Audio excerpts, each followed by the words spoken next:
Now take a look at this headline. New York Democrat says Mamdani is too extreme to lead NYC. Democrat Congresswoman Laura Gillen said that, and she joins me now. Congressman, great to see you. Thank you very much for being here.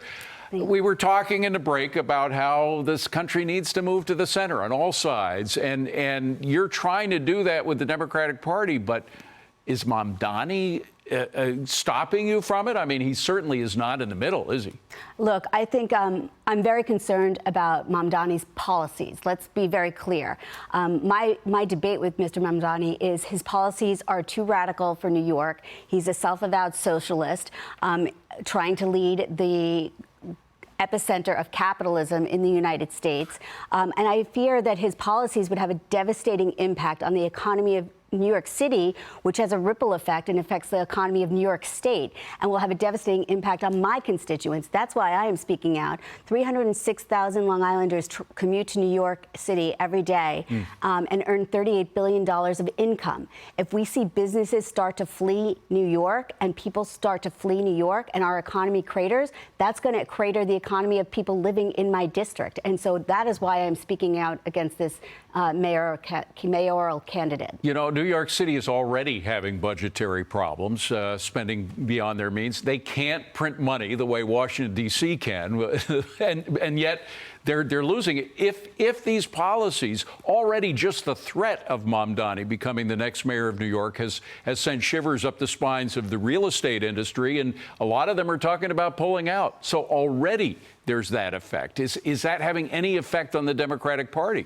Well, look, that's why I think we need more people like me to speak up and say this is not the face of the Democratic Party. We are not socialists. We need to find common ground, common sense solutions to address the cost of living crisis. Mr. Mamdani spoke about the cost of living crisis. That is very real. But we need real, achievable solutions to make life more affordable. Like what? Like making sure that we are not raising taxes and driving businesses out, but we are building an economy where we're incentivizing more businesses to come to New York, to come to New York City. I'd like them to come to my district to create good paying jobs that will make life easier for people here. We do need to also address the cost of health care, but by saying it's all free is not realistic.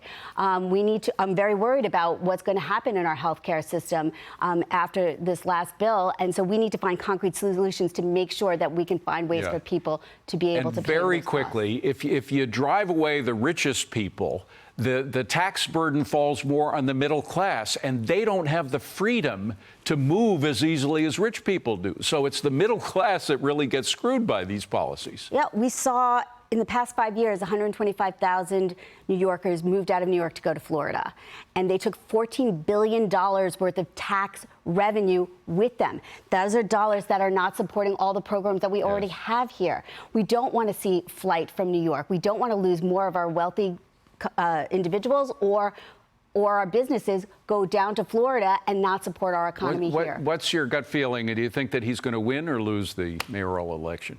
We'll see. You know, the field is still emerging, but I think this is a wake-up call for people who want to see sensible, actual achievable policies implemented to make life better into New York and to make sure that people are safe here as well. That's something that we also really need to be concerned about. I wish you were running for mayor, frankly, as a citizen of New York City. Laura Gillen, we have to leave it at that. Thank you so much for being here, Congresswoman.